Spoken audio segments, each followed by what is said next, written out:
the Photography Online podcast in partnership with Kingjoy Tripods. Coming up in our August podcast, we discuss the bridge, which can no longer be photographed, the new guidelines for sports photographers, and we debate whether using a colour filter can be deemed as racist. We also look at the gadget that's supposed to keep you focused at your computer, the coaching app that thinks music photographers have time to stop and ask it questions, and finally reveal the Marcus and James origin story. And now, please welcome your panellists.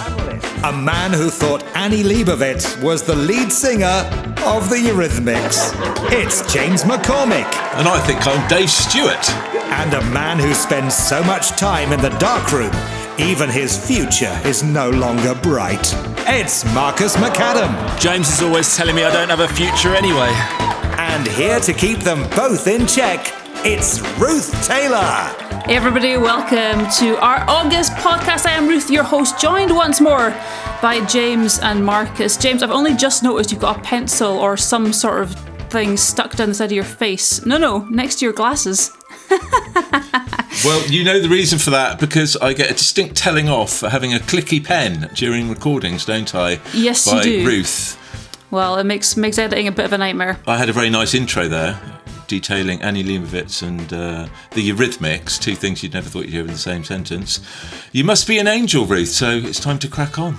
I'm going to pretend that I understand what you're talking about. Marcus, welcome back as well. Marcus has been on vacation, as they say, in the USA. I was slightly jealous. He always spams us with pictures, which is, par for the course. It's only you, Ruth, I spam with pictures.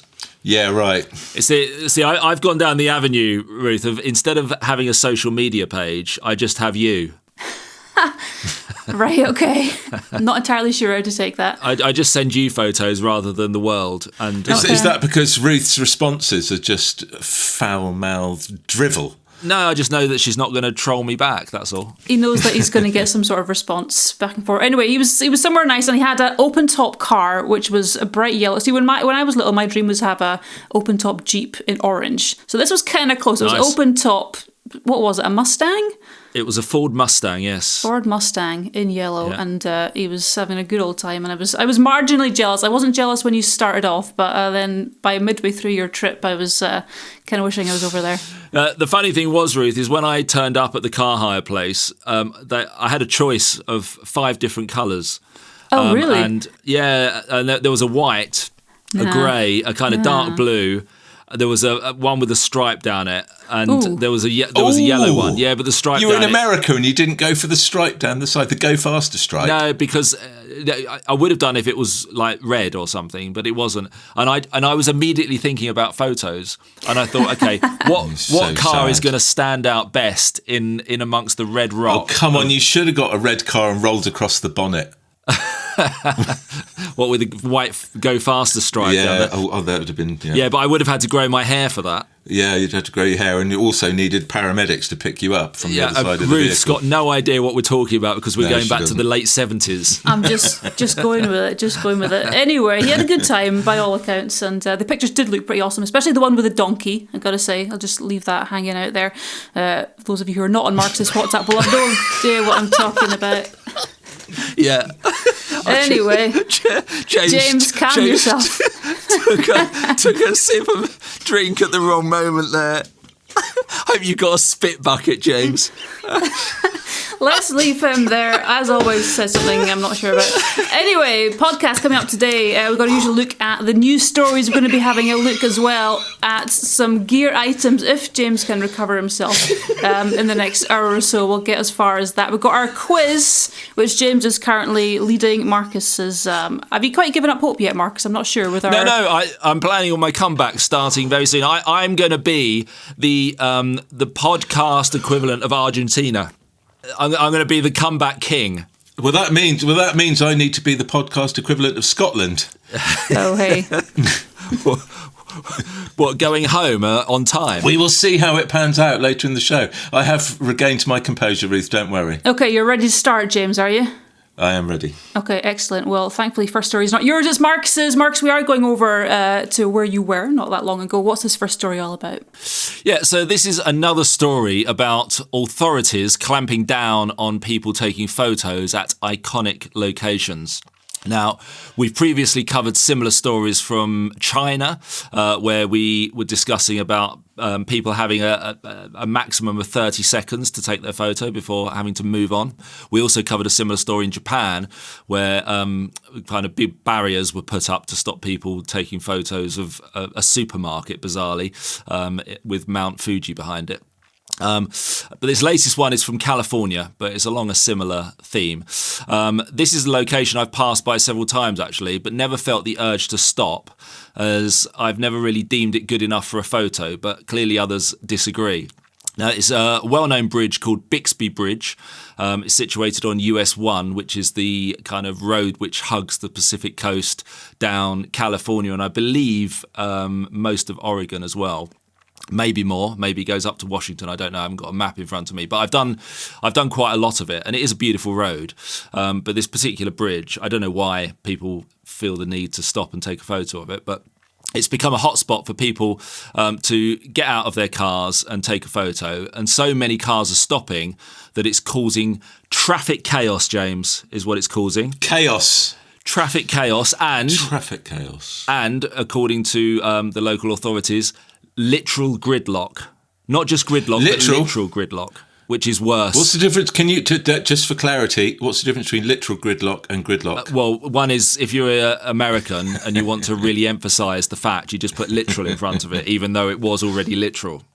Now, the local authority has voted to suspend parking on both sides of the bridge. Originally... They voted? They did. They had a vote and they voted. Well, how did they get to the vote? I bet they all double parked outside and went in to have a vote, causing absolute gridlock outside the town hall. Yeah, exactly. The voting would have been at a town hall where they would have had designated parking. But the problem with the bridge is that there were only 12 parking places originally designated for people to stop and admire the view.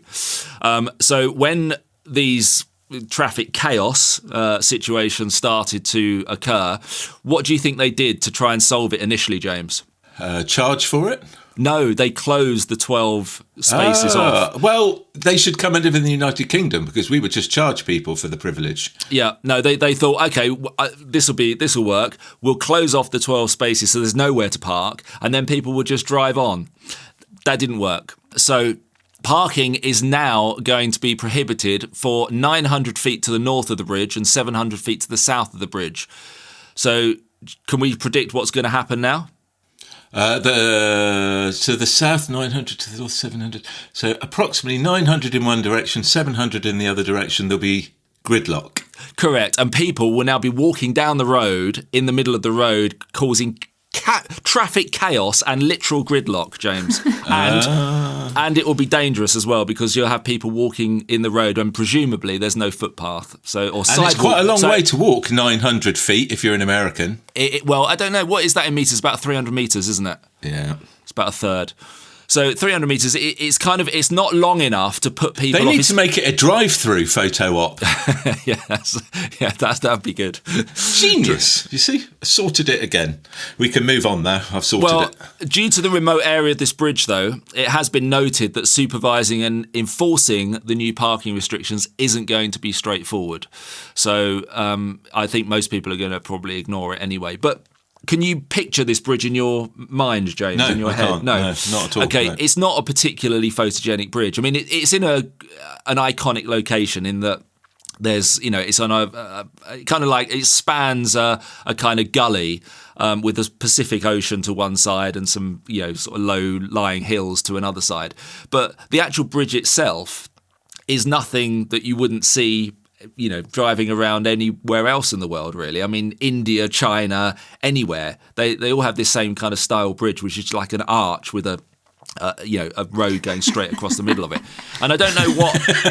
That's a brilliant bridge description. Well, yeah, but do you know what I mean? It's like an arch underneath, and then it kind of supports... Yeah. So it's not a suspended bridge; it's a keystone bridge. Okay, so you have to ask yourself the question, if someone stops and takes a photo, what are they going to do with that photo? What is the purpose of stopping? Yeah. But I think a lot of the time these bridges, they might be all over the place, but you don't always have a view of them. It's like the Glenfinnan Viaduct in the Highlands, famous for other reasons, but you don't often get the picture of a bridge in amongst the landscape. So whether or not it's a boring looking bridge or not, where it's situated, it works as an image. What did they do to solve the traffic chaos there, Ruth? Well, they built a massive car park. Yes. The local farmer You've got a cliff turned here his in field this case. into a huge... Yeah, I know. Yeah. It's become a very wealthy gentleman, I would imagine. But anyway, my point is that if you're going to go down the US 1, don't stop at the bridge, because you're just going to get a photo that you're going to do nothing with anyway. And more to the point, it's the same photo that everybody else has got. Try and get something different. Go exploring into new areas and try and find something new to photograph. It's far more satisfying. Okay, so if that is you, you're not allowed to stop now. Apparently, there is updates, I think, to this story as well. That might well change, but have a wee look in the show notes. Sorry, Marcus? I was going to say that I don't know of any updates. All right, okay. I'm aware that they've been meeting and they might be meeting again, so you never know, it might change at some stage. Yeah. Big car park. They're going to put in a big multi-storey car park. That's what they need. Yeah, build out into the ocean and expand the area where you can park.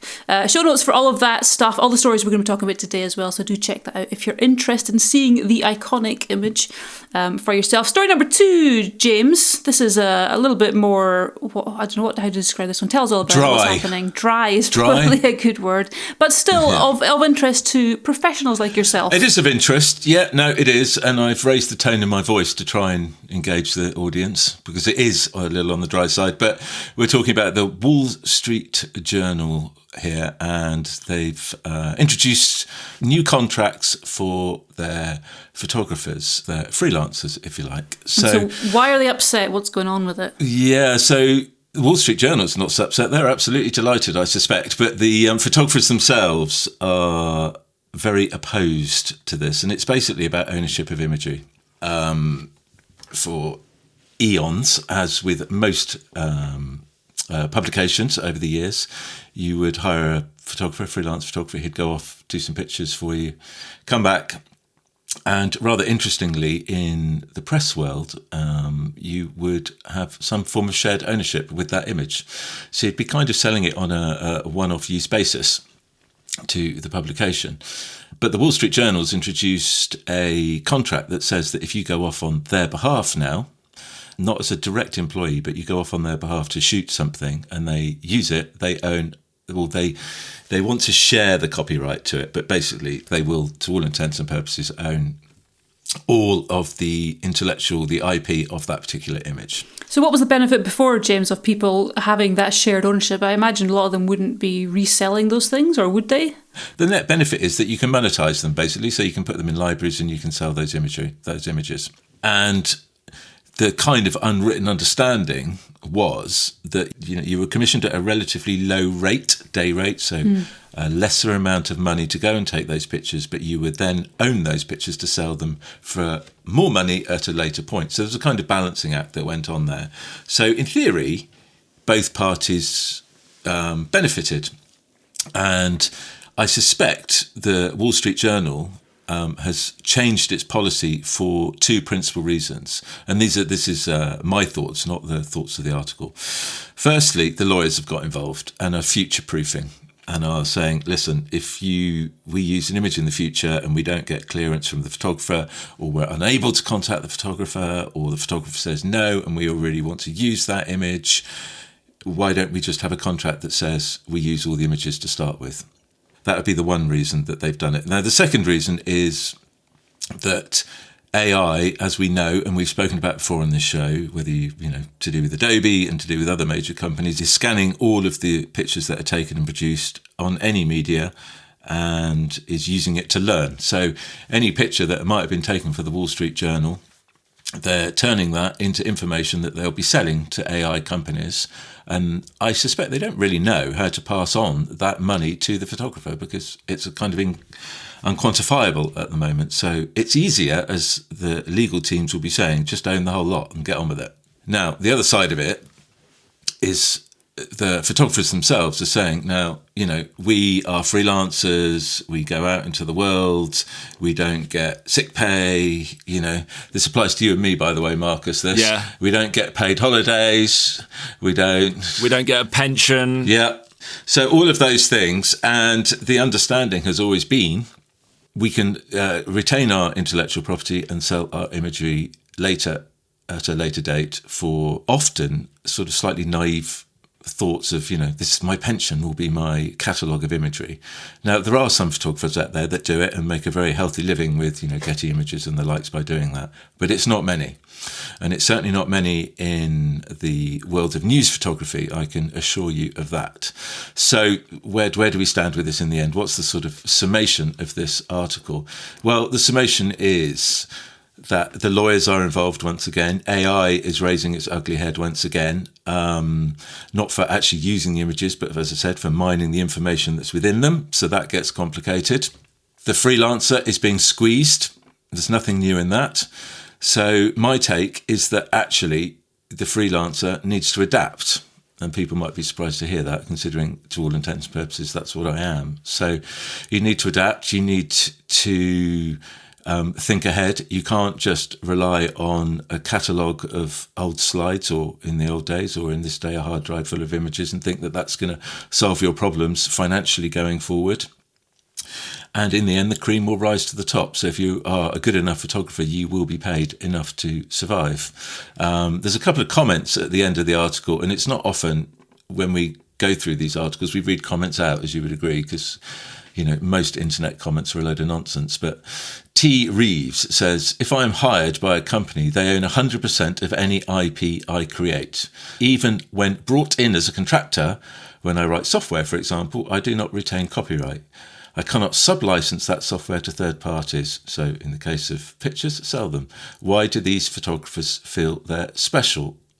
I kind of agree with that, really. I think it's at the time of negotiation, it's the time of contract. If you don't want to work for the Wall Street Journal, don't sign the contract. Now, there's an association of photographers in America that has about 2,000 members, of which are roughly half are not working for the Wall Street Journal on principle at the moment because of this.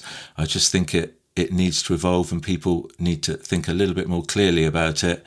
And sadly, the good days of newspapers paying for photographers to fly around the world and produce really, really important work are gone. And that is a shame, but it is just the world we live in, unfortunately. All right. James and Marcus, rather, any opinions on this? No, well, only that as I was listening to James explaining it, I was just thinking, well, rather than be up in arms about it, just leave. I mean, no one's forcing you to work. If you don't like it, just go and get another job somewhere else. And then if everybody does the same, then they'll go, whoops, that was a bit of a mistake. Okay, everybody come back. We'll go back on the old terms. I mean, that's how the world works, I think if it was a small, local newspaper somewhere, it'd be a bit different. The fact is the Wall Street Journal has its own kind of allure, because you want to be seen to be taking pictures for the Wall Street Journal. So that's maybe why it's a bit harder for people to, rather than just say, well, I'm not doing it then, they're kicking up more of a fuss to try and change it and still be able to get their images in there while getting what they want. But there's one thing that, and James, you'll have an opinion on this because you've dabbled in wedding photography. I've never been there.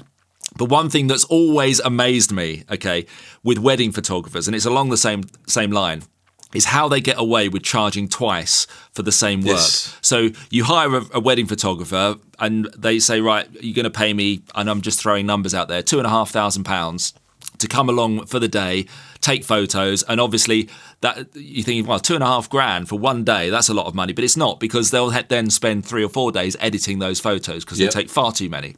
So you're actually employing them for a week. Okay, so that kind of justifies the $2,500. But then they say to you, oh, well, if you want any of the photos, then you have to pay, £30 or £50 per photo, and you get, and you just say, hang on a minute, I've paid you to do the work already. Why am I paying you again? And well, that's a perfect example of what the Wall Street Journal, or the original. Between the press and the publishers, that was the deal originally. We'll kind of pay you a little less because you get to make money in other ways. So that was the original deal. Personally, I've never done a wedding like that. It's a one-off fee. You get it, I deliver it, and then please never contact me again, because I don't want to be selling prints and dealing with Great Aunt Beryl asking for a 10 by 8 3 months later. Go away, take all the originals, all the edited files rather, and do your own thing, get your own prints done. So, but I would charge more for that service than I would than most photographers would, to be honest, because they're going to make money on print. So it's pretty much what you're talking about. But the interesting thing about it is what I wouldn't ever do and wouldn't expect any photographer to do it's a kind of, and I know there are contracts between photographers and the happy couples these days. Do we know any happy couples, by the way? None. We do. I don't think they exist. Zero. That's a zero. I think there are contracts these days, but I think you wouldn't expect them to sell it. But you would allow the photographer to potentially use those images for his own publicity. So, or her publicity. Did I say him? I meant yes. their. Thank you for the correction. That's all right. You're welcome. The analogy I've used before is, when you pay a plumber to come round and plumb your toilet in, he doesn't leave saying, oh, by the way, when you flush the toilet, you have to give me £1 each time. I mean, you've paid him to do the job. He walks away and that's it done. You don't then pay him every time you flush the toilet, do you? So I tell you what, a pay-per flush. That's quite a good business model there. You're onto something. You've finally come up with something. If a wedding photographer ever became a plumber, that's what they would expect. They would turn up and go, right, your pipes are all working. Every time you turn the tap on, though, you have to pay me £1. Can you imagine what that would cost in your household? I know. I'd just turn the tap on once and leave it running all day.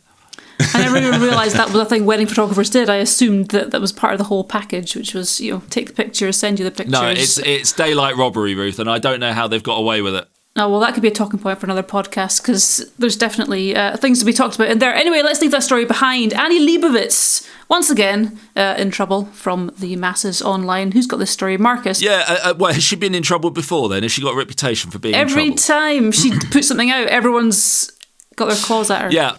So she's come under fire from the online trolling community after she posted 3 photos from one of her latest projects, which focuses on football players from the 3 host nations of this year's World Cup, which are Canada, USA and Mexico. Now, the issue was that an obvious sepia tone was applied to the shot of the Mexican footballers and wasn't applied to the USA and the Canada players. So it's riled, James. It's riled the Instagram community, because that's where this fallout's occurred on Instagram. And they are purer than the driven snow, after all. One person has been quoted as saying, racism in art is alive and well, just because she's put a sepia tone on it. Now, regardless of the tint, we're going to have this photo available for people to look in the show notes, right, Ruth? Yes, we are, yeah. Okay. Yeah. James, can you see the photo in front of you? I can. Okay. Now, regardless of the tint, the photo is awful and looks... Do you not agree it looks like AI? It looks staged, certainly. Well, it's very staged, and but most of her work is very staged. I mean, that's her style. Okay, so. But there's a couple of things about this photo that can prove that it's not a genuine photo. Okay, so firstly, the rays of light coming down between that tree, okay, which is in shadow, by the way. The tree's in shadow, but the rays of light are somehow coming down below a building where the sun cannot physically get to. So we're back to your plumber. We're back to the plumber. That's called a plug-in for Lightroom. Someone's exactly. put a plug-in. So we've got these fake light rays coming down behind, and the dust around the footballers' feet, some of it is in a position where you just can't have dust unless they're running backwards, which they're probably not. And then what are they playing football with? A baseball? Look at the size of it. It's half the size of his shoe. I mean...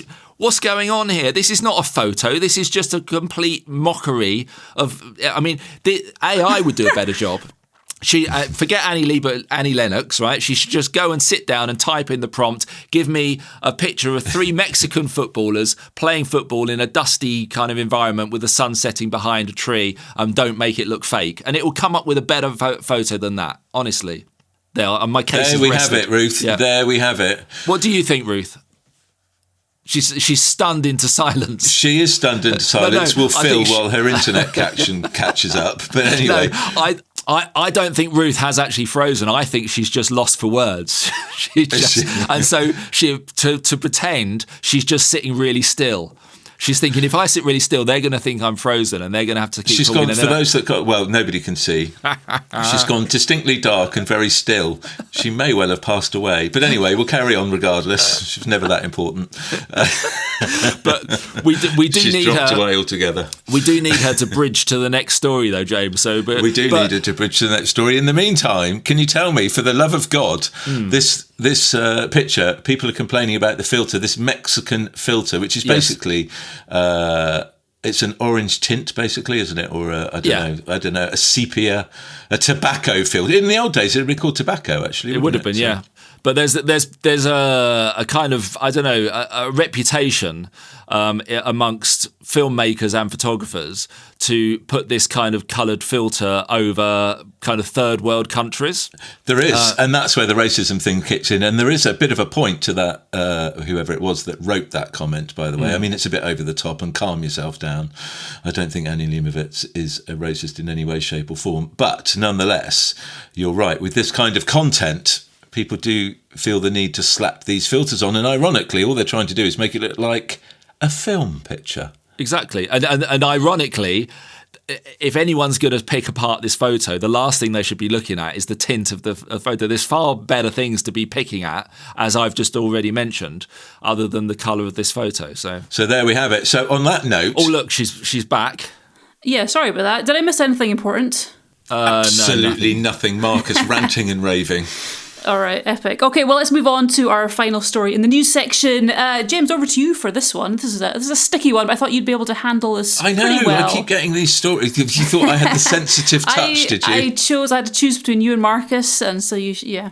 The bar is low, but we will do our best.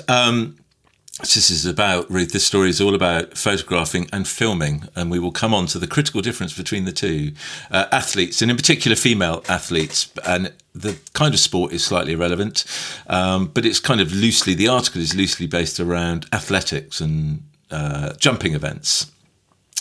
And how do you go about filming respectfully female athletes? And I have to say this article is based around female athletes, but I think it equally applies to male athletes as well, to be honest.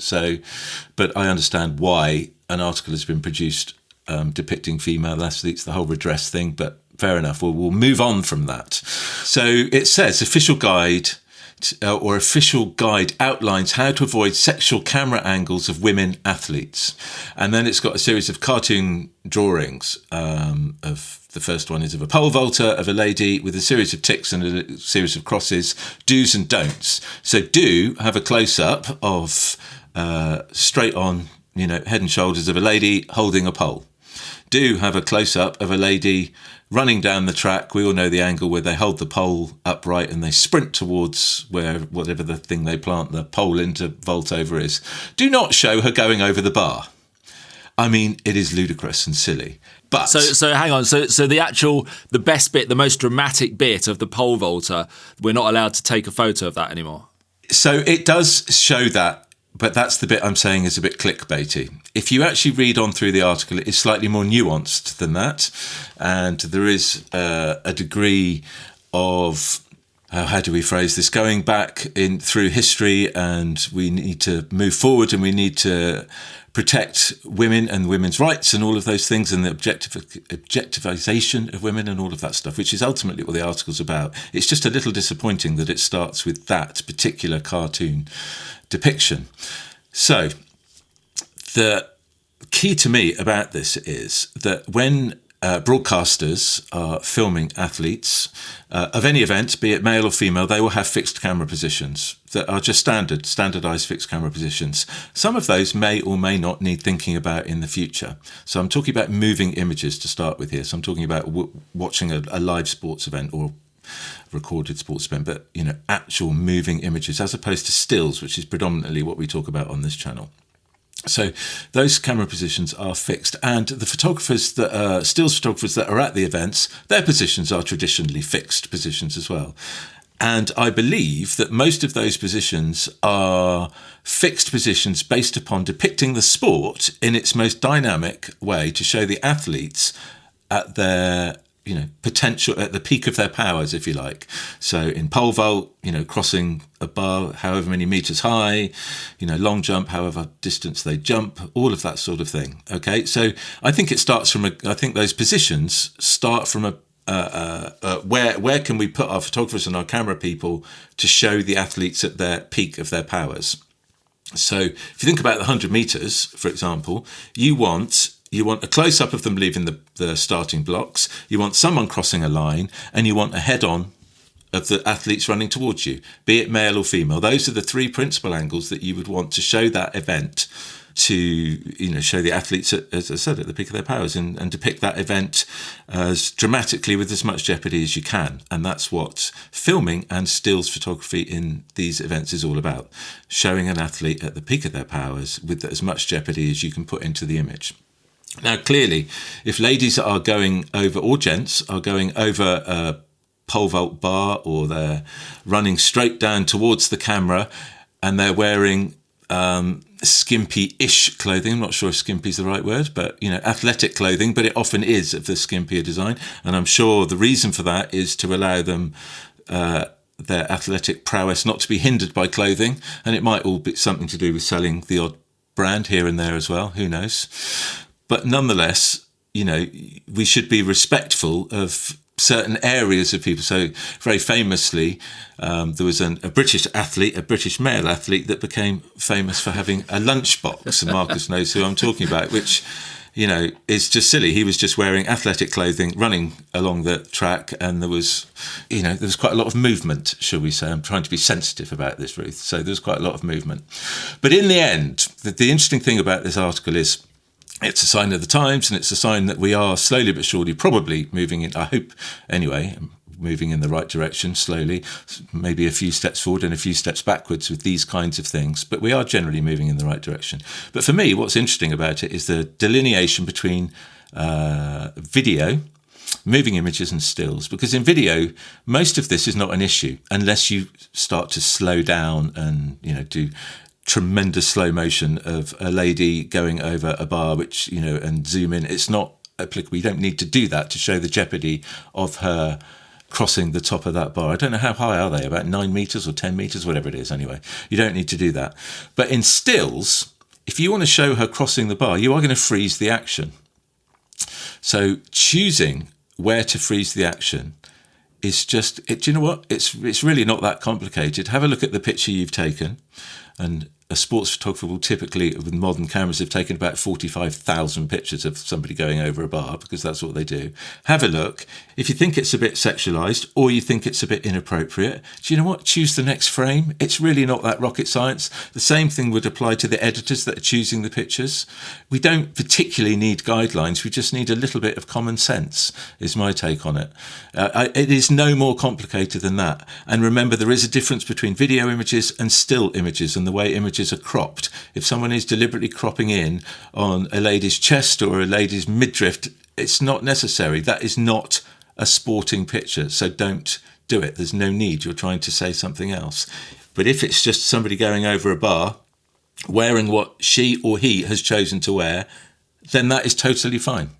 I don't think you need a set of guidelines, but I do kind of understand in the world that we live in that sometimes these things take us, it feels like they're a bit oppressive, but they might just be stumbling us forward by a step in the right direction. But going back to the example that you used, we can name him Linford Christie. There's no need to not. It was, yeah, Linford Christie. That was video, not stills. And had it been, but stills, it was in slow motion. Yes, I know. But had it been a still, it wouldn't have been a thing. All right, fine. You found a hole in my argument. I freely admit there is a hole in the argument there. But the thing is, it was only an issue when it was slowed down. Yes, but what would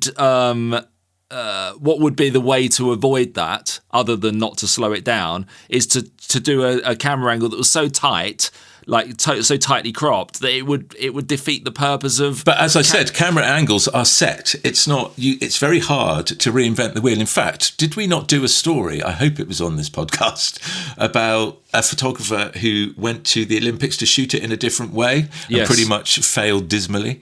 Yes, because it's quite hard to reinvent the wheel, and it's quite hard to shoot sports in different ways.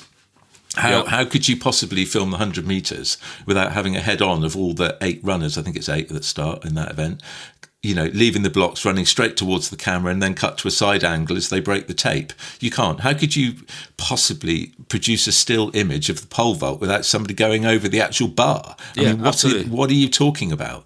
But if you're cropping in tightly and you're being inappropriate. It doesn't matter whether she's doing the pole vault or walking down the road or on a beach. It doesn't make any difference.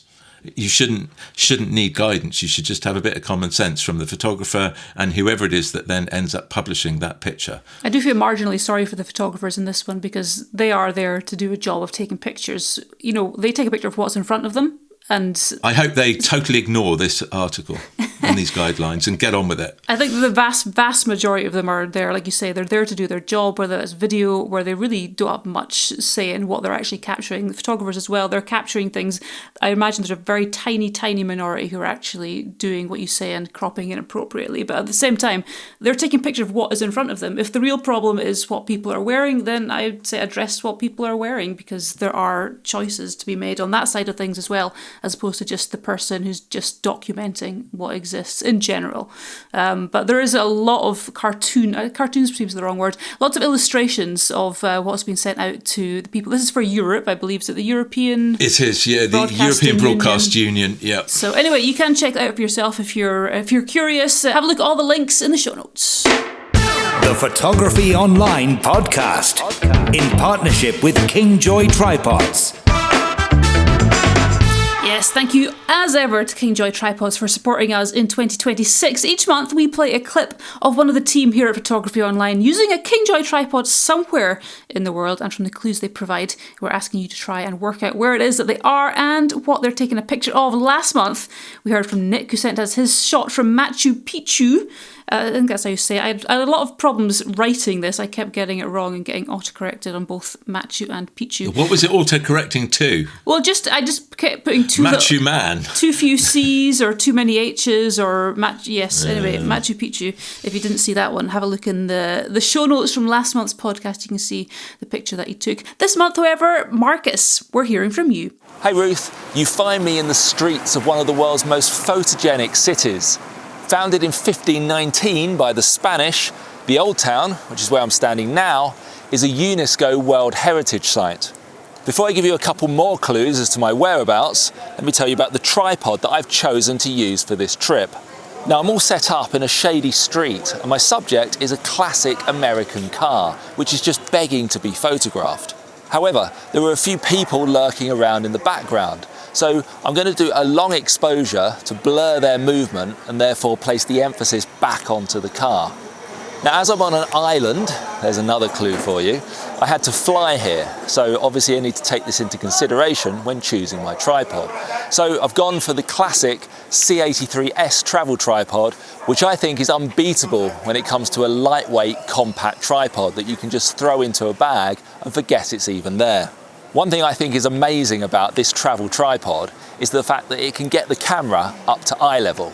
Now, okay, I'm over 6 foot tall, so I have to bend down very, very slightly to put my eye to the viewfinder, but for most people, it would be eye level, which I think is really impressive for such a compact travel tripod.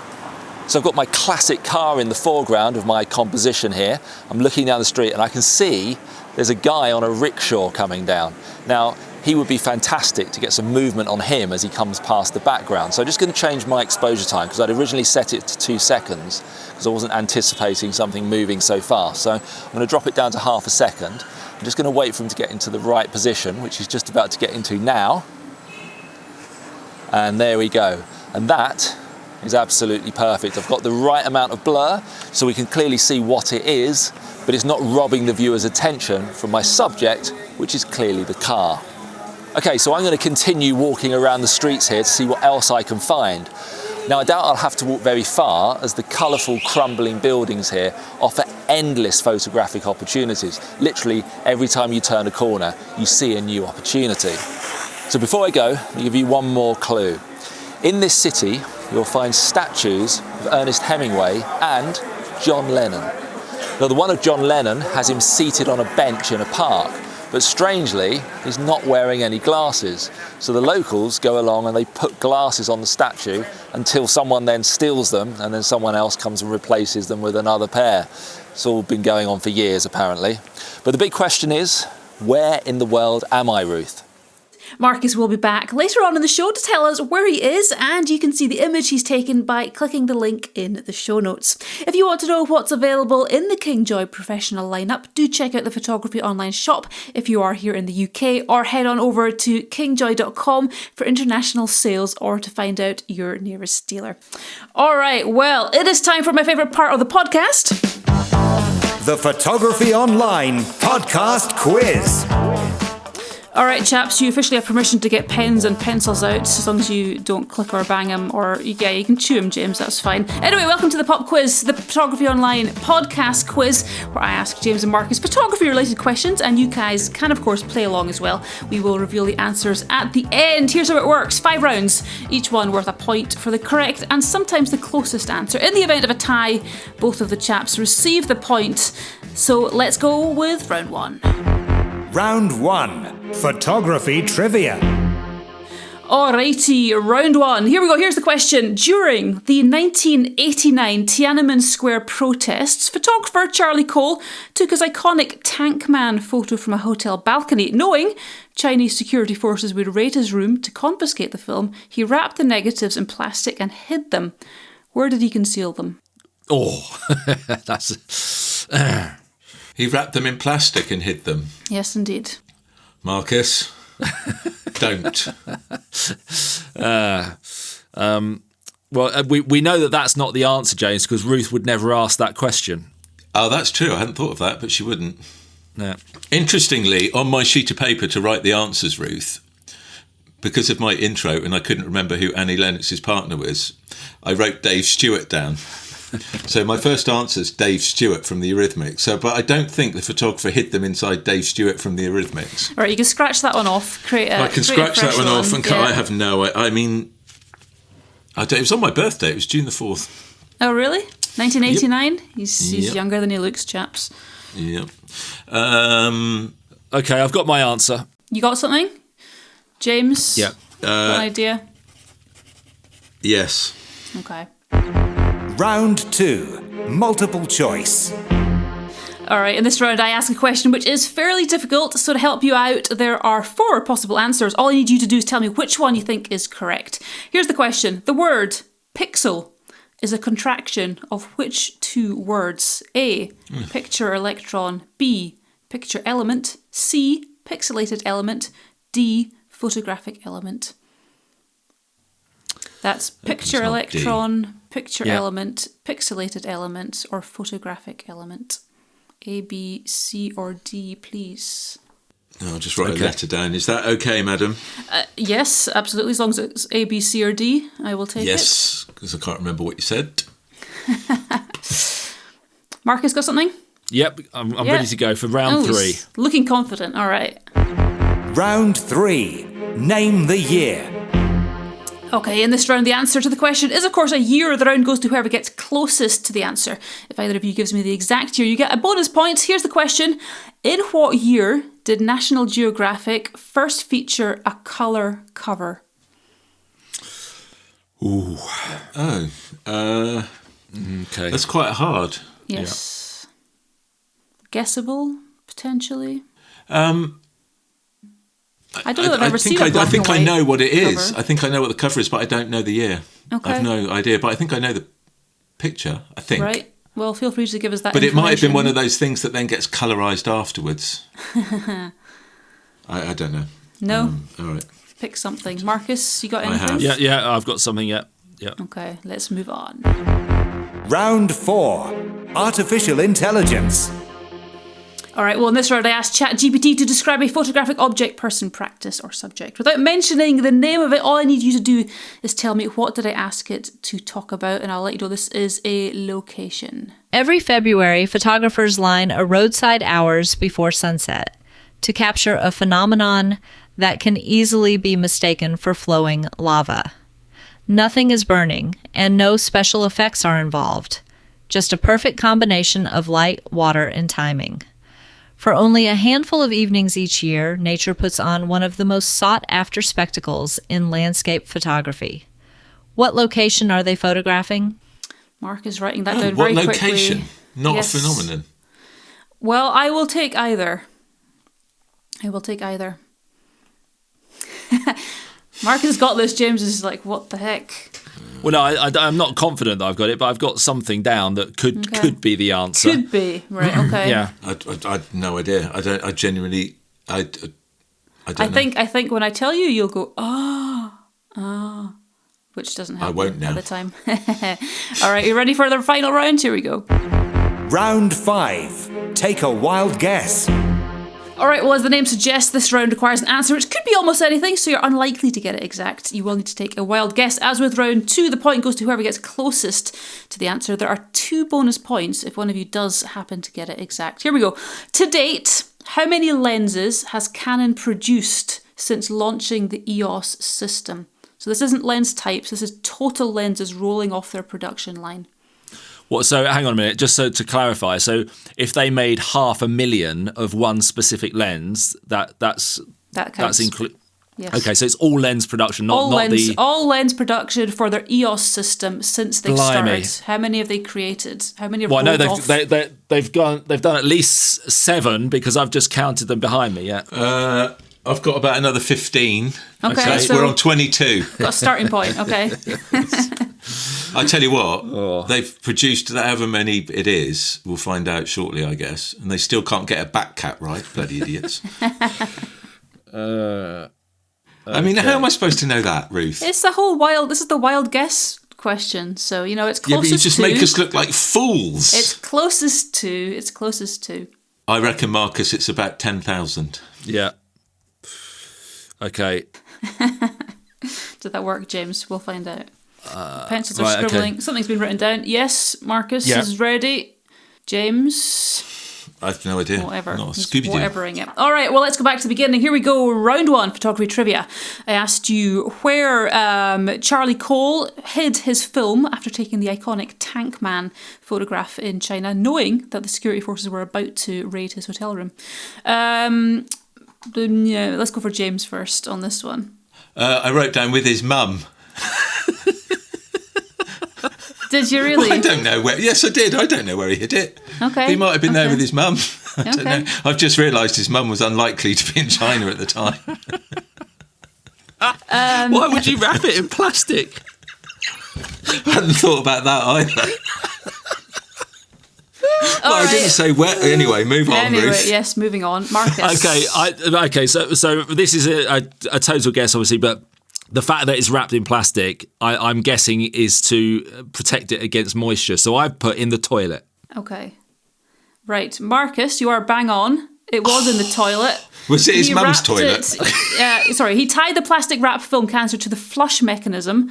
There's your flush thing again. Inside the porcelain water tank of his hotel room's toilet. When security forces broke in and searched his room, they completely missed the hidden negatives, allowing the historic image to survive. That's the first place they look in every film I've ever seen. You look in the toilet. Maybe the Chinese don't watch Western films, and that's Yeah, to their maybe. detriment in this situation. All right, well done, Marcus. Marcus is leading. I'm not sure I've ever said this.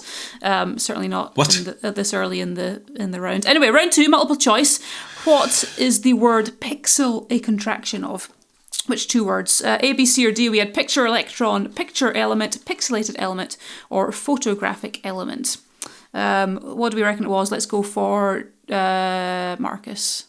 I've gone for A, Ruth. So have I, funnily enough. There you are, A. You've gone for both A, which is... Yep.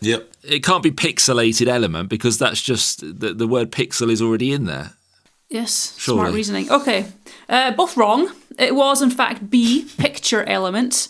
The term pixel, born in 1965, when Jet Propulsion Laboratory engineer Fred Billingsley needed a shorter way to describe the digital picture elements of video signals from the Moon and Mars. He combined pix, which is a 1930s Hollywood shorthand for pictures, with element. So there you go, picture element. Nil point to both of you guys on that. Round 3 was named the year. In what year did National Geographic first feature a colour cover? Now, I'm not sure either of you knew that. Obviously, it's not an easy one. No. But James, you've got an opinion. like I said, because they colorise pictures the whole time, and I think they've done reproduction covers and stuff like that. But I think it's something American-y. I don't know. Anyway, the year, that's irrelevant. The year I wrote was 1955, based around printing more than the other. I've gone 1948. I reckon I'm the right side of 1955. Yeah, I think you're probably right. Just after the war. Yeah. That's really annoying. I didn't really factor that bit in. Darn it. Closest is James. Oh, no. It's 1959, in fact, specifically July 1959. Really, that late? Yeah, it featured the 49-star American flag after Alaska became a state. Now, it had actually published colour photographs earlier inside the magazine itself for a few decades, actually, but not on the cover. So, which is a bit random, actually, now that I come to think about it. But there you go, James, you were right. Marcus's somehow factoring didn't work there. We're level so far. You've got both one each. Good looking and lucky, baby. All right. Round 4, artificial intelligence. I asked you to tell me what I asked ChatGPT to talk about. It was a location / event, so we'll take either of those, I think. But James, you didn't seem that sure, so let's go with you first. I have absolutely no idea. I mean, I think I can't remember what it even said now, but because I have the attention span of a gnat. So, but I've just written down Aurora, but I don't know where because it said by the roadside. So, what's the roadside got to do with it? So I don't know. You can add on anything to Aurora, any foreground, overly lit nonsense that somebody's put in the front of a picture of Aurora. So Ruth, the answer you're looking for is a location. Obviously, what are we talking about? How specific? Be as specific as you like, but I'll give you it as wide as the area, which I think is maybe what you're thinking of. Yosemite National Park. And do you want to be specific? Well, I don't. Is it Yosemite Falls, and it's known as Fire Falls or something? You are right. It's Horsetail Fall. It's known as the Fire Fall in Yosemite National Park. Yeah, the one that gets the light like once or twice a year or something. The one that every time you see a photo of it, it's completely unnatural and has been overproduced. Yeah. The moon's been enhanced to look 4 times the size it is, and it's just ridiculous. Which is a shame because I imagine it's probably quite a lovely thing to look at. Okay, so what happens? My understanding, I would never ever be interested in turning up for this, but I think it only happens a couple of times, or it's got the potential to happen a couple of times a year. But obviously the weather dictates that, so there'll be many times when it doesn't happen at all. But I think what happens is that people put a lot of effort into getting there, and when they realise it's not as spectacular as the image that they had in their mind, they then think, I'll just tweak it a little bit on make it into something that was in my mind, and that's why all the photos you see of it are completely fake. And that's why the next lot of people the next year look at those photos and go, oh, I'll go. Yes, and then exactly. It perpetuates the whole cycle. Yes. Anyway, well done, Marcus. Yes, you did get that one. Final round was round 5. Take a wild guess. I asked you how many lenses Canon has produced since launching the EOS system in total. So let's have a go, Marcus. What do you reckon for this one? I've gone 17.6 million. Oh dear. Oh dear me. Okay, James, that's quite the reaction. Is there a reason for it? Well, I will be honest and say what I've written down on my piece of paper and make no corrections. I mean, I could cross off a 0. But I've put down 200 million. Well, no, that might be. I mean, it's just a complete guess. I reckon you might have this. No, but if you think about how long's that been around? 25 years, hasn't it, roughly? Yeah. Something like that. And they probably sell like $250,000 a year or something. I don't know, $500,000. I don't know. Who knows? Across all lenses. I mean, no, it's got to be more. Actually, it's got to be more than that. But how much more? 25 million, maybe, which puts me slightly. I don't know. Come on, put us out of our misery. Would you like to know? Okay. No, we'll just discuss the most dull thing ever. Just keep discussing it. 170 million. Oh, James, so you're quite James close. is a lot closer. There's 200 million. Okay, so Canon's produced 170 million interchangeable lenses for its EOS system since launching the lineup in March 1987. They achieved this milestone last October, continuing the world record for the highest number of interchangeable camera lenses produced by a single manufacturer. The 170 millionth lens produced was the hybrid Canon RF 70 to 200 millimeters, and they seem to be averaging around about 5 million lenses a year. in the last few years, certainly. So 170 million Canon EOS lenses are out there, including 7 in Marcus's studio, and how many did James reckon he had? 15. I don't know, about 15, 20, something like that. Probably a few in landfill, to be fair. I believe you, yes. Right, okay, well, it's a tie, and I'm not entirely sure we've ever had a tie, which is odd with a quiz of 5 questions. So 2-2. So yep. I can't say congratulations, but that works in Marcus's favour for sure. You can say it to both of you. Yeah. Oh, I'm sorry. Congratulations to both of you. Thank you. The comeback has started. You see, I'm just easing it in. It's a soft start. Anyway, if you manage to score higher than either Marcus or James, do let us know what score you got. Also, if you want to submit any questions for the rounds, do send those in podcast@mc2photography.com. Someone did send one in, actually, not that long ago, which I'd already done the quiz up for this month, but hopefully you'll be sneaking that into next month's round. So there we go. Congratulations to both the guys. Listeners from an unlikely location. All right, well, as ever, we do like to say hi to people in unlikely and sometimes likely locations. So I thought I'd do a more likely one here because we've never mentioned, as I recall, the Netherlands. And we do have 72 people listening over in the Netherlands. Ooh. So hello, I believe, is just how you say hello. Swap the E for an A. Hello to you all. There is one person listening in Panama, which is kind of cool. So hola to you. And one person as well listening, and I forgot to check this. I should have. South Korea. Okay, so I've written the characters down, and I've written the kind of English version of it, and I've written my, what's the word where how you pronounce it version? Pronunciation? There's a better word. Enunciation. No, there's another word. Anyway, I've forgotten. But anyway, I forgot to check how you say it, so let's give it a go. Annyeonghaseyo. Annyeonghaseyo, I think, is how you say hello. So if you are the one person listening in South Korea, annyeonghaseyo to you. Thank you to everyone who got in touch, commenting on last month's podcast as well, including Joel Grimes. Howdy from Texas. I love watching your shows, listening to the podcast. I would love a video version of the podcast to be available. No, you wouldn't. You sure ain't there, boy. Oh, Where's he from? Where's he from? Did you say? Texas. He is from Texas. Yeah!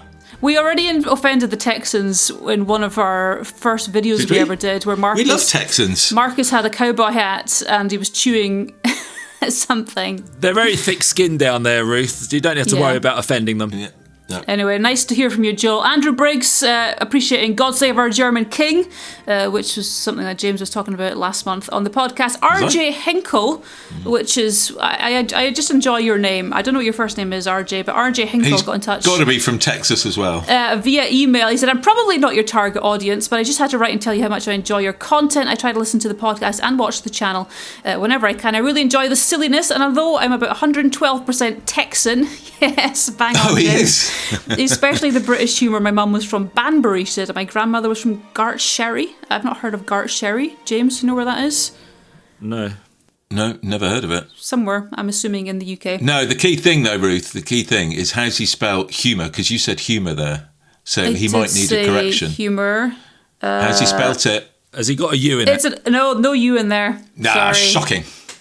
He's the Texans is kind of got into his blood there. Anyway, keep up the good work. He says, look forward to the next episode. Look me up next time y'all are in Texas. So y'all. Thanks, RJ Hinkle, for that. Anthony QM3PN. This is in reply. Is this on YouTube? Actually, sorry, he was commenting on the podcast. Said quite a few pro and semi-pro digital cameras have not been designed to use an operator when wearing winter gloves. And this was in reference to us talking about the camera, the shiny camera with the gold colour that had an inset shutter release, and you said it had with the little screw-in doodah. Yes, and you were saying you couldn't actually screw in a shutter release. He's got a point there, hasn't he? Well, he does, and this is quite good. He said it haven't been designed to use with winter gloves, so the issue is the way the shutter release has been designed, only designed around operating the camera with a bare hand, not designed around tripping it when wearing gloves. It's mostly an issue with Canon and OM system cameras, which got their shutter release button sunk into the grip, which makes it near impossible to feel when operating the camera with gloves. So thank you for Anthony. It is a good point. Well made as well. A couple of highs to our Spotify commentators as well. Richard, listening in Seattle and Washington, so hi Richard. And Dyson96 from Surrey in England wants to say hi. Also, guys, we'd like you to rate his camera out of 10. He's got the Canon EOS R100, which I think we did, we featured on the show, just sold didn't we? it. Not that long ago. Yeah, just sold mine. Did you? So Yes. what out of 10? It's a good camera. It's a good camera to have. Well, it's an entry level mirrorless camera. I think it's the bottom. When I say bottom, I mean the most affordable in the Canon lineup. But it's a perfectly capable camera. I mean, we tested it, and it as long as you put a good bit of glass on it, it can take some fantastic photos and video. It's a bit fiddly to use in terms of if you want to change the aperture in manual mode or something, you have to press several buttons to do it. But so it's not the ideal camera to be using in a quick thinking situation. But the results that come out of it are fine. Amazing. All right, there you go, Dyson. Always appreciate the feedback. Do keep it coming. Any comments, feel free to just let us know where you're tuning in from as well. You can comment or email on whatever platform you're on, or as I said, podcast@mc2photography.com. It may be new. It may even be exciting. But does the world really need it? Right, James, it's new, but is it as exciting as we think it is? Probably not. What have we got our first item on here? We have a Pelican case, Hey. Ruth. The workhorse of every pro photographer. So those that don't know what they are, a Pelican case is just a big plastic, waterproof Hard case. Hard case, yeah. And Pelican I've done quite a bit of reading about this because I was always a little bit of a fan of Pelican cases because they do genuinely protect your gear. But they're, for 99.999% of people, complete overkill.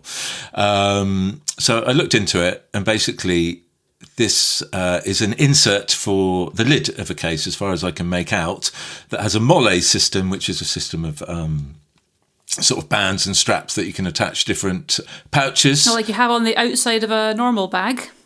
That webbing. Yes, exactly that. It was designed by the military originally, and has been taken over by varying manufacturers.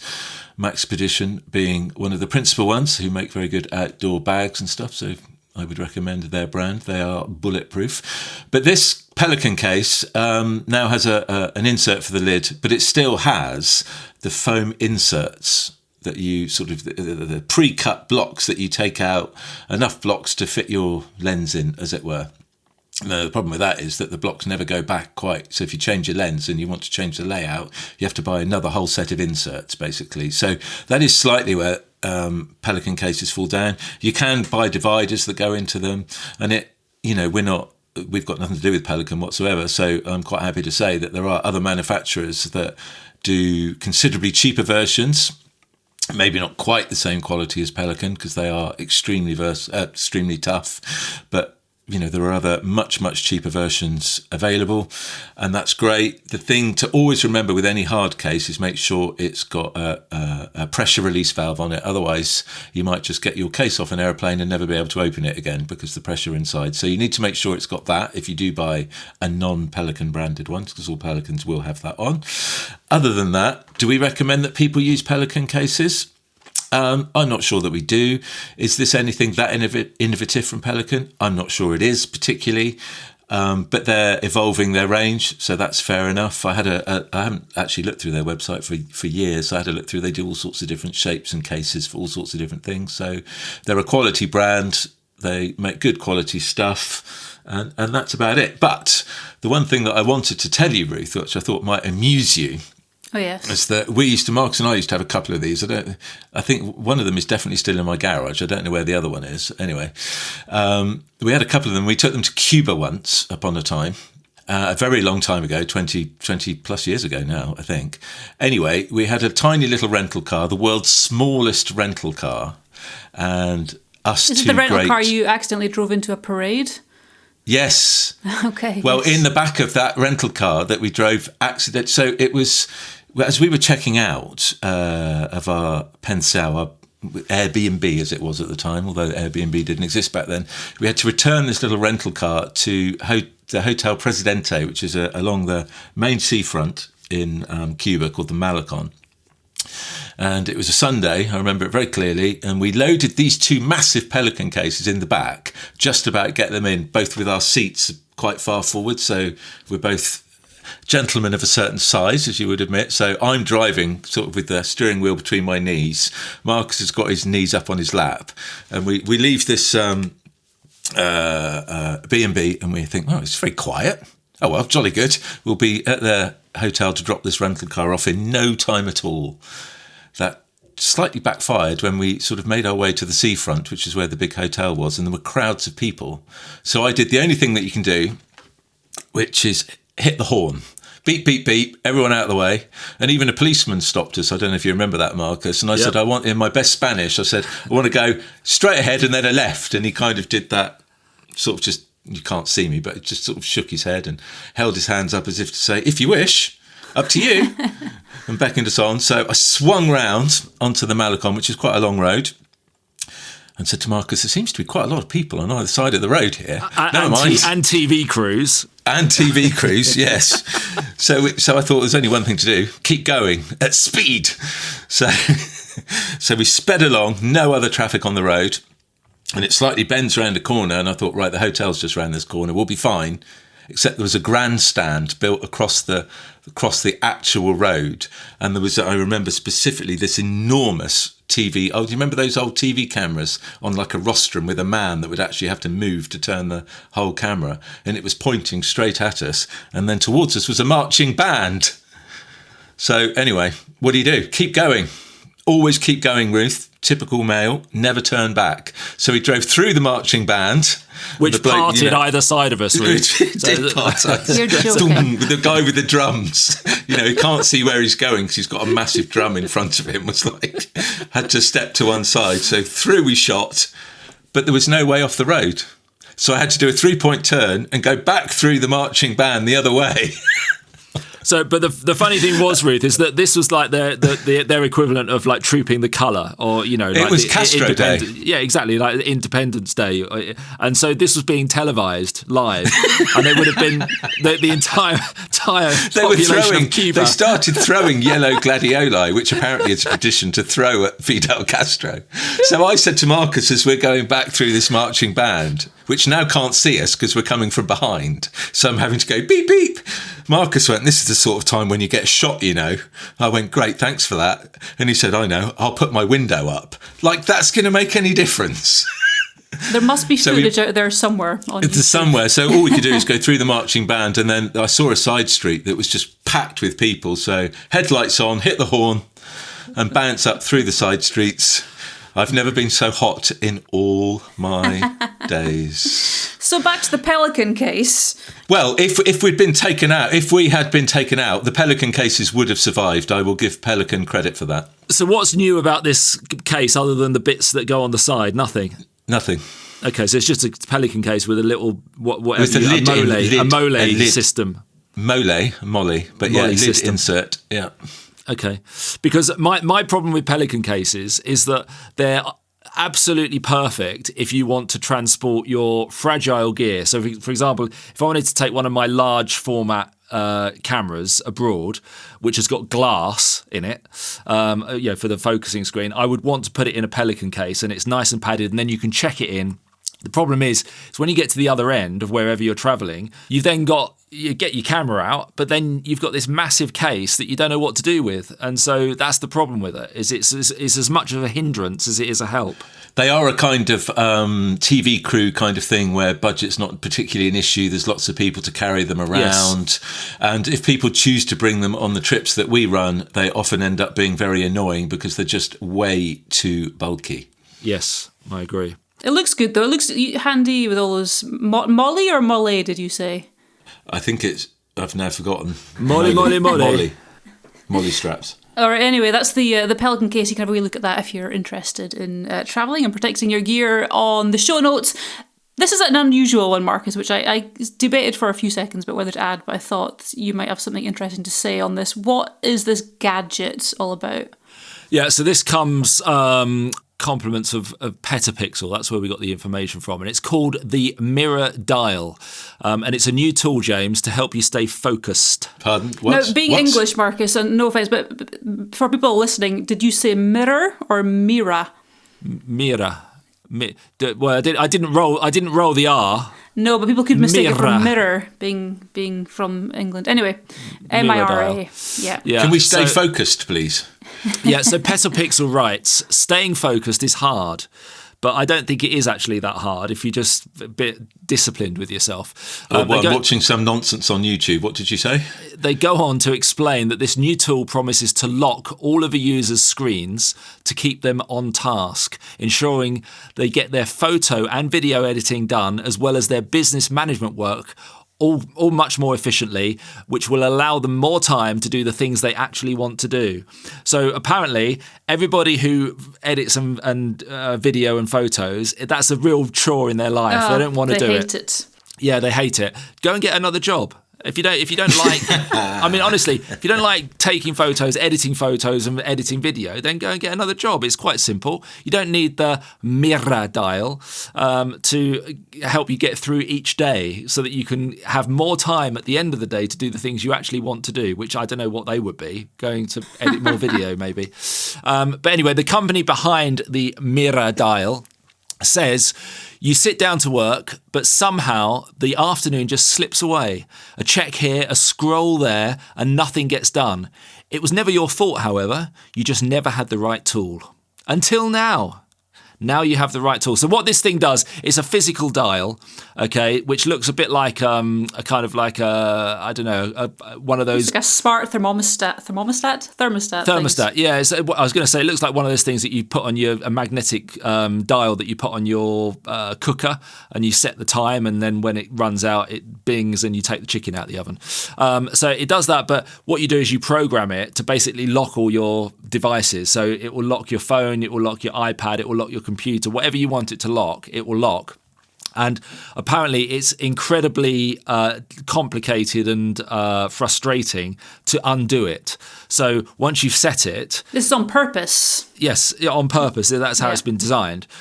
So once you've set it, it will lock all your devices so that you're not tempted to, doom scroll and waste your life because your screen's locked for a set amount of time. So there is a emergency kind of like release mechanism so that, if you suddenly like sever an artery and need to call 999, you can actually get to your phone. Or you need to catch up on an episode of Photography Online. Exactly. So like a real emergency. However, there's a limited number of emergencies each user has per month. So if you are going to how many episodes have we released? Or how many veins have you got? I mean, this is a load of nonsense, isn't it? If you can't manage your own time efficiently, then you don't need a dial to do it for you. You need therapy, I think, don't you? I mean, there's a similar device called the Brick, which I think is designed just for phones, which is something you put on the back of your phone, and it will lock access to nearly all the kind of doom scrolling style apps, and it's actually quite popular. It lets you use the basic things like WhatsApp and stuff like that, but stops you doing other things. But this to me, I agree with you. So this is basically saying if you have a problem with addiction, then this might help you. But therapy will also help you. So I think, This is cheaper, a lot cheaper. Yeah, maybe. So $199 this will cost you, James, for this dial.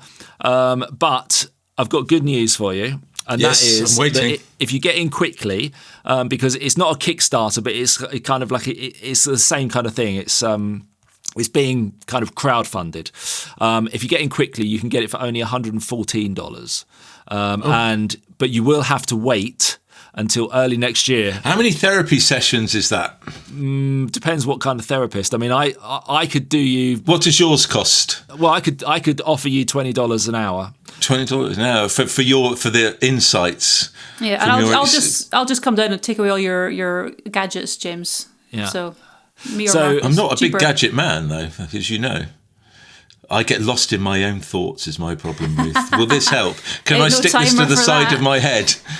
So, James, if you do have a problem with, controlling screen usage and everything, you can sign up for this now. You will get it next year, and then all your screens will be locked on demand. So get all your doom scrolling in between now and January.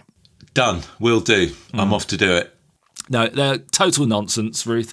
This definitely is a wah, wah, wah, wah. Are we doing the wah-wahs? I've got the wah-wahs. Hang on, here we go. Bongos. You only have one job, Ruth. We need a wah-wah. There we go. One job. All right, well, no problem with screens on the next item, James, which is something that you're going to have a wee chat about. Oh, what a segue. I know, I thought so. Beautifully done. So how do you pronounce is it Jodox? Jodox? Come on, Ruth, you're the queen of pronunciation. Let's just call it Godox. It's Godox, it is, James. Yeah, so C100. So this is a Godox C100. It's a screenless camera with a transparent display. Hey? So when I read that, I thought, right, let's have a delve. And of course, because I didn't have Marcus's gadget with me, I got distracted by the adverts to the side of it. So I can't tell you too much about it. I know, other than it's basically it's a very simple form of camera that you actually it as described, it has a transparent display. So rather than an LCD or an electronic viewfinder or, God forbid, a mirror or something, it's a little bit like a sort of, I suppose, a rangefinder, if you like. So you're actually looking straight through at what you actually take a picture of. It's quite interesting, quite unique, quite funky, quite different. Until it was in one's hands and you saw what came out of it, it's slightly irrelevant to talk too much about quality because I haven't got a clue. But you know what? I quite like the idea of it. It's quite clever. It's unique. What do you think? You've seen it. Have you had a look at it, Marcus? I'm looking at it right now. So I'll tell you what it looks like. Do you remember the original, was it iPod? Yes. Those music playing devices. It looks like one of those, doesn't it? But with a yes, it does. Very similar design wise, yes. But with a great transparent hole in the middle of it. Exactly. So instead of a screen, it's just got a hole in it. Presumably, there's glass in that rather than just you can stick your finger through it. Well, there is glass because it's telling you, it'll give you some settings and which mode you're on and all that kind of thing. So, yeah. Do you know what we do a lot of different cameras, most of which we will never have any interest in looking at, but we talk about them because that's what we do here, and photography is always an evolving industry. This is actually something that's really different. Somebody has literally, to coin a cliche, thought outside the box with this, and I quite like it for that reason alone. But James, yes, here we go, Mr. Killjoy. Okay, you've got a phone in your pocket. What does this offer that a phone wouldn't give you? Well, you can't see the picture, I'm assuming, as well, no, you which can't. I quite you like. Can't. Yeah, so you're not distracted, but you just you take it and exactly. You're not going to start doom strolling. You don't need that other button thing you were just talking about. You can have this in your pocket. You're not going to get people going, oh, let me have a look. Was I pouting enough? And did I look decent? I'm intrigued that like you're saying, James, there's so many gadgets out there, so many cameras out there. Someone's actually come up with something unique in this sphere, which is highly unexpected from my point of view. Actually, I think it's really cool. Yeah, it is. And I don't think it's going to be terribly expensive either. So it's a couple of $100 which is, I believe, about $29, it says, yeah. There you go. So not terribly expensive. I think you plug it into your phone to get the pictures off. So that's all pretty straightforward. It's the sort of thing I think would be absolutely fantastic for youngsters to take pictures of. Do you remember, Ruth, we saw two kids taking pictures once at the Kellenish Stones together. And it's always stuck with me, those two children taking pictures, or I say the teenagers, I think they were. But is it likely to, if we give that to a kid, they're not going to see the picture. So they're not going to be hooked or intrigued. But neither were those children. The way they were taking pictures, they were using bridge cameras or something. I can't quite remember exactly. But I think the jeopardy that this could do in terms of its clear framing, you don't have to have practice holding things to your eye, which can be a little daunting for youngsters. So I think as a tool, and for people with youngsters with learning disabilities and things like that, I think it could be an absolute winner. Marcus, any thoughts on this? There's no information obviously on kind of sensor sizes or anything like that at the moment. No, I'm looking at it. I mean, James says it is innovative and it is different, so we can't knock it for that.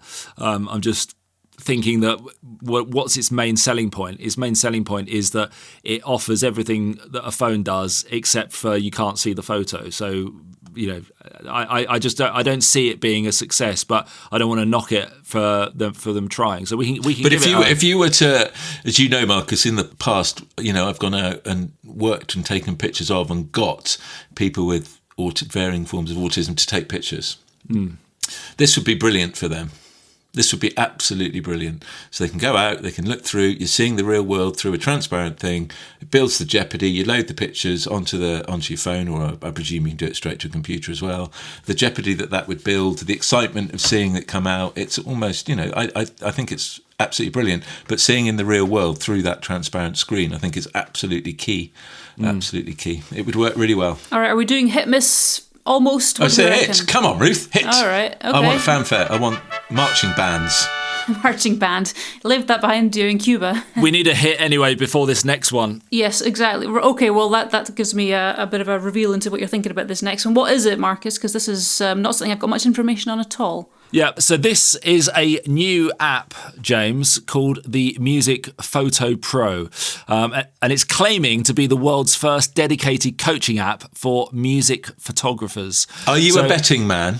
Well, if I were, then I would say it'll probably be the last as well.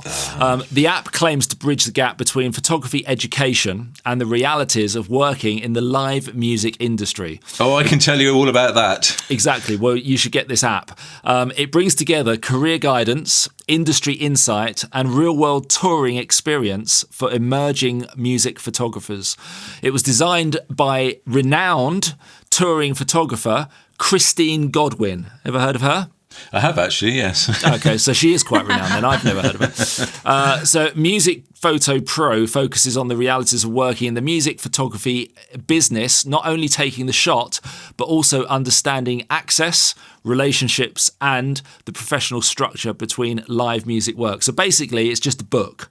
Yes. Online that you just pay. Instead of buying a book, you're just buying something that you have on your phone. Okay.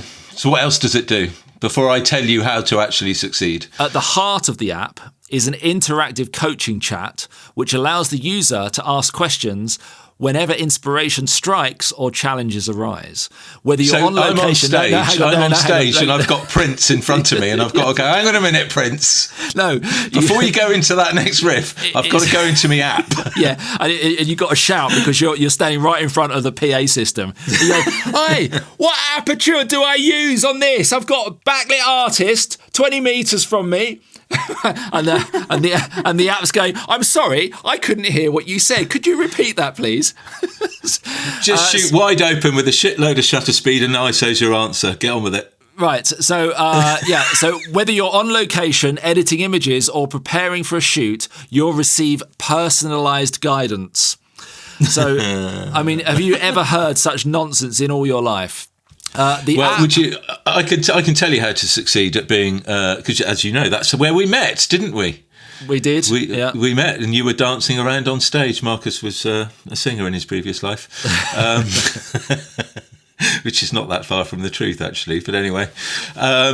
I used to do a lot of... actually, James, that's too good a story to miss here, okay? So, no. Ruth, no, you don't know this one, right? So, James and I were working for a radio station, okay, in Birmingham. And we were doing this outdoor event where we'd got lots of kind of like chart acts to come along and do a couple of songs on stage.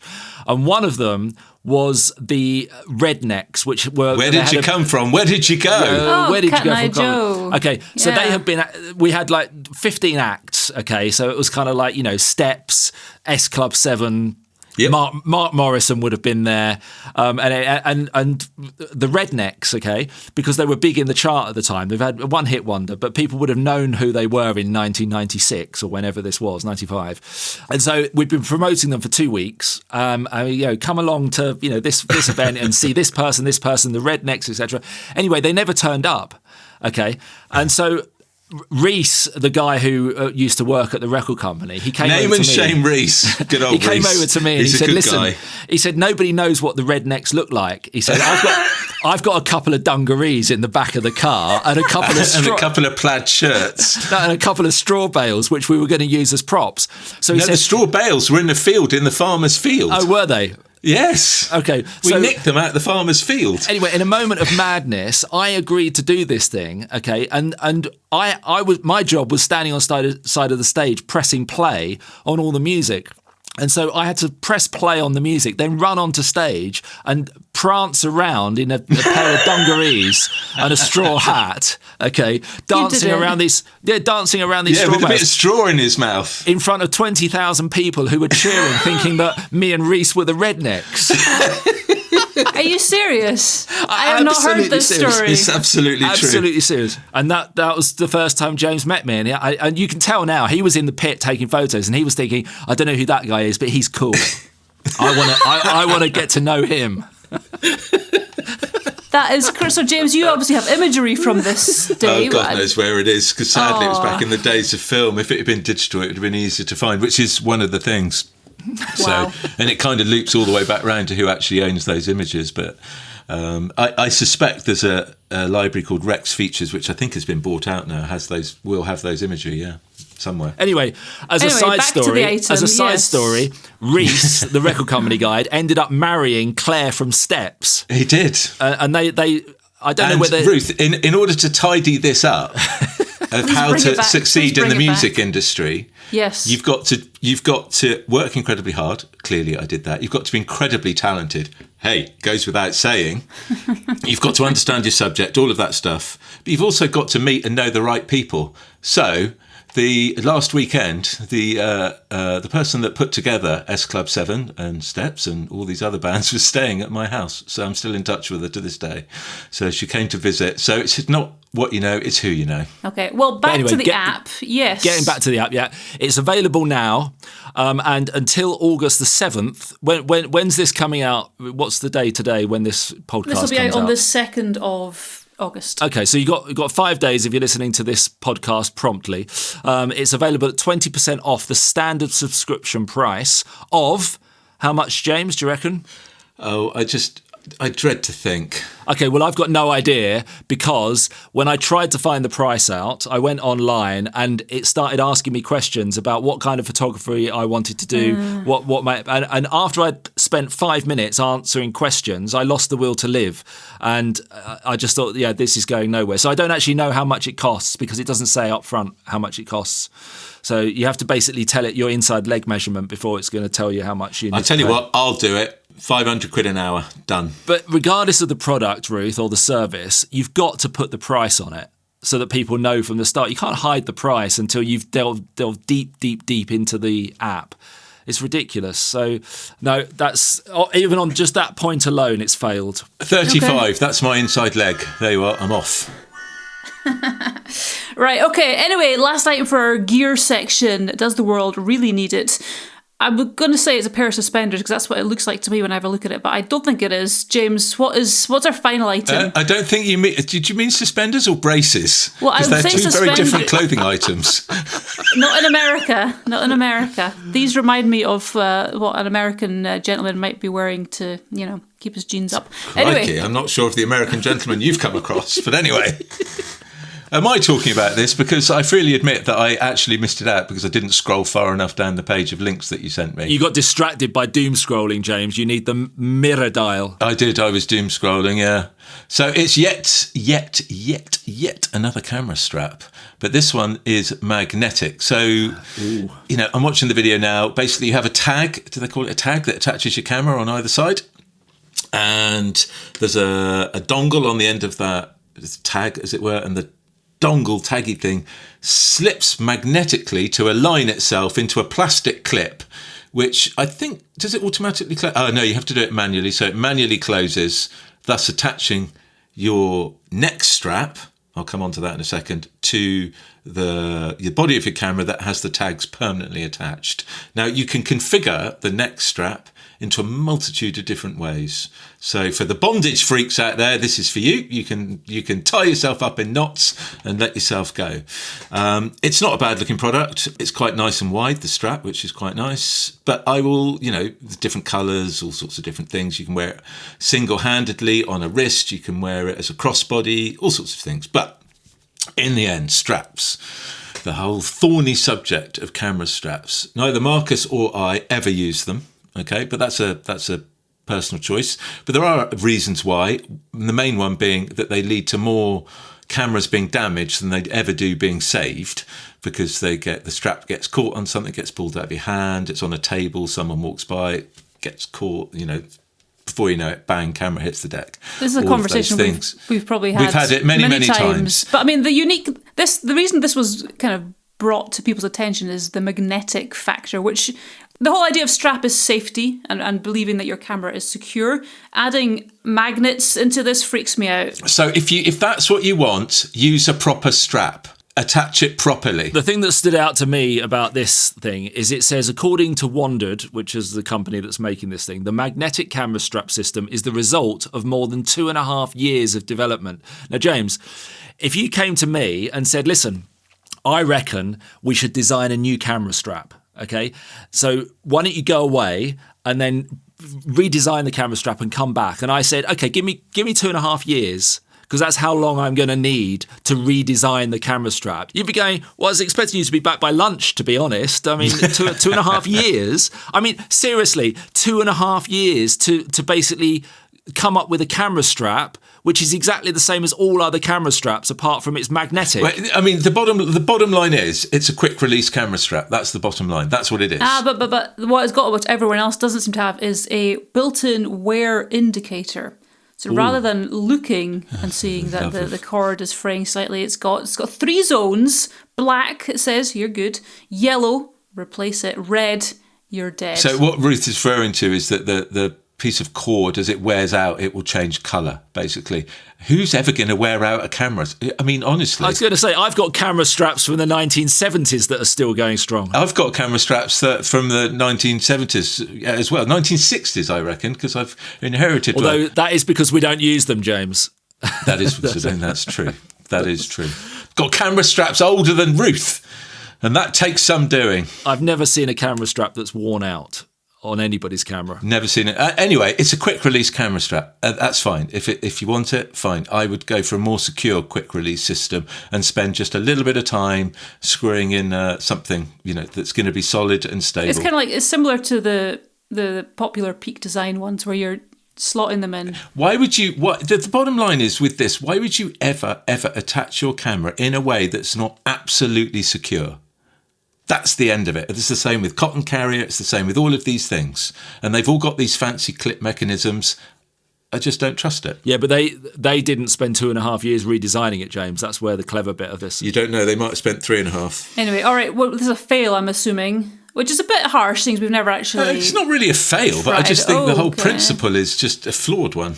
Right, we'll give it an almost, just because we're not sure. Anyway, you can have a wee look at that. The website's pretty cool, actually. It's got the usual good videography and close-up imagery, and it's got some very cool people sitting on a shipping container. I want to be one of them. That's what it's all about. Aspiration. That anyway, looks like that. I tell you, that picture, Ruth, by the way, on the shipping container looks like a load of rubbish I'd have taken of a boy band back in about 1996. Oh, see, this is coming back round. The whole 90s aesthetic is an absolute thing. So, James, you could be in for a kind of a resurgence in, your style, popularity. That's could be a whole new period of your life. Just because your wardrobe's coming back in vogue, there's no need to start taking it out on me.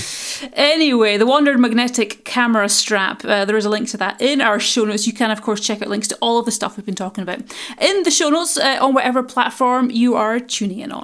The Photography Online podcast in partnership with King Joy Tripods. Okay, earlier on in the show, we heard from Marcus, who was out using his King Joy C83S tripod somewhere in the world. He dropped a few clues for you to work out where he was, but we can now reveal the answer. So, Marcus, where were you? Well, Ruth, the clues were that I'm on an island in an old town of crumbling buildings, which is a UNESCO World Heritage Site. It was founded by the Spanish and features statues of Ernest Hemingway and John Lennon. Now, the latter was just to throw you off the scent a bit, as I've got no idea what John Lennon has to do with this place. So it was a surprise when I found a statue of him.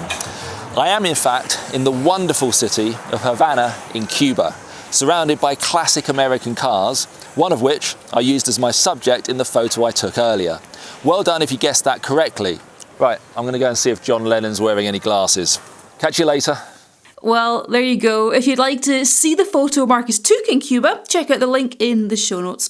We'll be hearing from another team member on location with their tripod next month. And talking of next month, Marcus, put you on the spot. What's coming up on our main Photography Online show? What's in the works? Well, I've been out a couple of times and just taking photos, and I've documented them myself, fly on the wall kind of stuff, but I haven't started editing them yet. So a lot of this stuff, Ruth, when I start editing it, I decide that it's not good enough and I just bin the whole lot. So I don't want to commit to anything right now until I start seeing if it's any good or not. Because when you're doing it all on your own and you're filming and you're doing the sound and everything, it's very difficult to get a judge on whether you're actually coming up with something that's interesting or not. Fair enough. Feel free to send it to me and James and we'll tell you yay or nay, good or rubbish. That's I'll give you the answer now if you like. Anyway, there will be more videos appearing on our main Photography Online YouTube channel throughout August, so do keep an eye out for those. And don't forget as well, if you want to know what's coming out when, do sign up to our newsletter. You can do that on our website, mc2photography.com. We do let people know when the latest podcasts are out and the latest shows as well, so always worthwhile being signed up to that. Anyway, we will be back next month as usual with the September podcast, which is a frightening prospect because that's just about autumn arriving. But until then, take good care and most of all, take good photos. You've been listening to the Photography Online podcast in partnership with Kingjoy Tripods.